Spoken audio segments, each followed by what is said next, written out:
Hello and welcome. Today is Saturday. It is the fourth day of March 2017.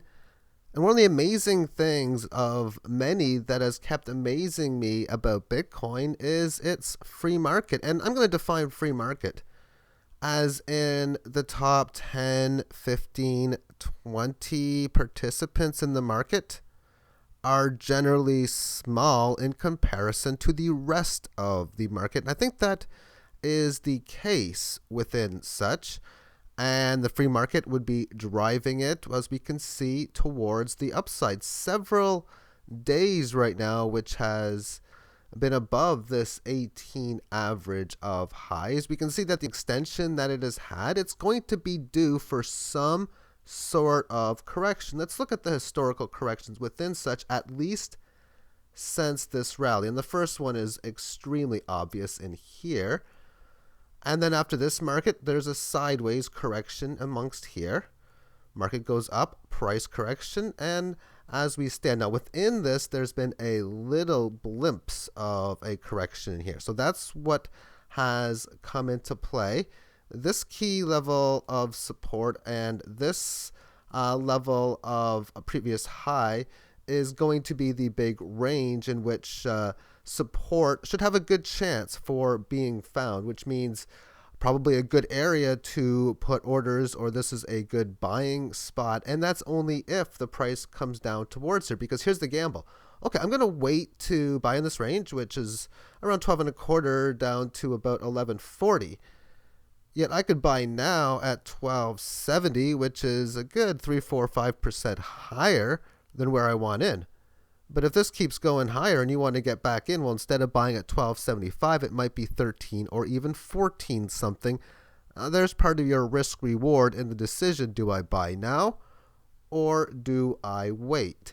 Now, as far as some short-term analysis is concerned, let's move this on to the hourly chart. Now, the time frame represents about a week or so of total data. It's really hard to put the dates on the bottom, but this is about, or exactly, the last 6 1/4 days.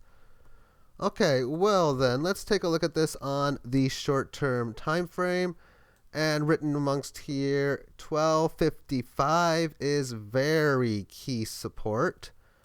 And that's, of course, only for the short-term time frame. As its test within this, you have, even in here, it tested that mark.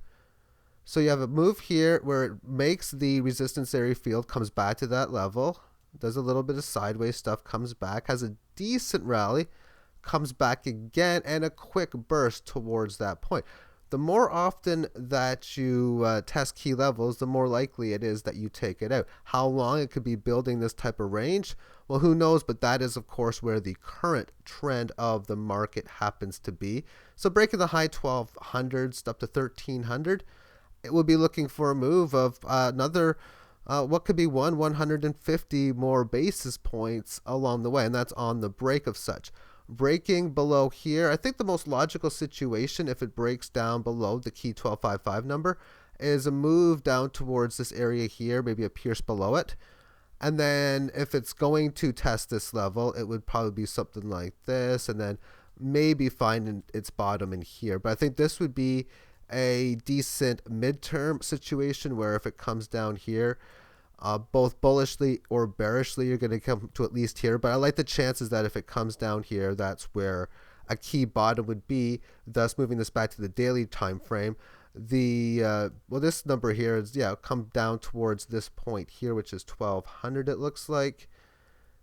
So yeah, that would be close to that level. Maybe a move down to about 1206, 1208, into about here, if of course there's going to be further retracement towards the downside. But as of now, on the hourly time frame, the trend is neutral with an up bias, and the trend on the daily frame is quite obvious. Take care.